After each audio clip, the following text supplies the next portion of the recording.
Ulster of the Northwest Quadrant, Easter of the North-South Quadrant. People were instantly captivated by the teen mystery thriller Outer Banks when it debuted on Netflix in April 2021. Who wouldn't have been intrigued by a tale that followed two distinct groups of kids searching the North Carolina coast for a missing treasure?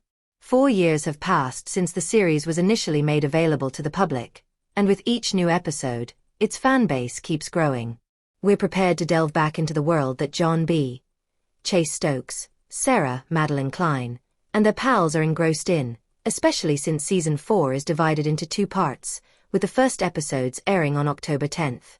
Take a peek at the real setting of the Pogues narrative before you watch the latest Season 4 episodes.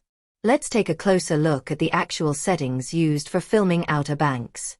Co-creator of Outer Banks, Jonas Pate, said in January 2019 that he initially intended to shoot the action-adventure series in the actual Outer Banks of North Carolina. The executive producer, who also resides in Wilmington, North Carolina, was motivated to adapt the historic town for the small screen by his own early recollections. The seaside community, which is 200 miles long and made up of barrier islands off the coast of North Carolina, is commonly referred to as OBX. Furthermore, OBX is home to about 35,000 people, with Dare County, a nearby suburb, having a population of up to 38,000. However, the majority of Outer Banks is shot in Charleston, South Carolina. Locations like Shem Creek and Mount Pleasant's Old Village, James Island, Johns Island, McClellanville, Kiowa Island, Charleston Harbor, and the Morris Island Lighthouse may be familiar to locals.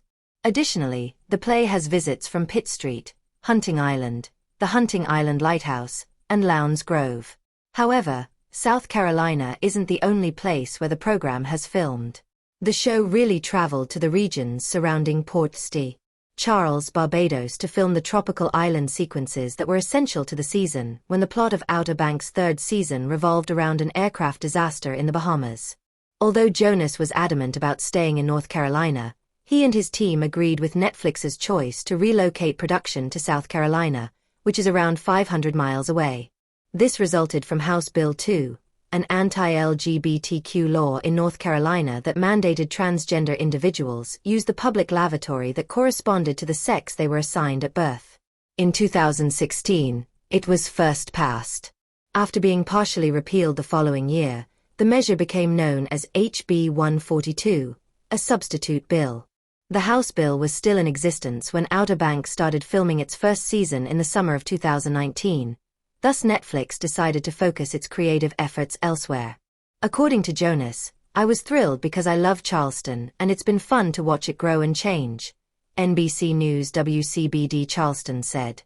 "I got sent back to all these coastal eddies that I hadn't hung in 30 years, so it was like visiting all your old haunts from high school. Mostly it's been so positive because people like the show and it's fun for them to see places that they recognize, so it's been amazing," he stated.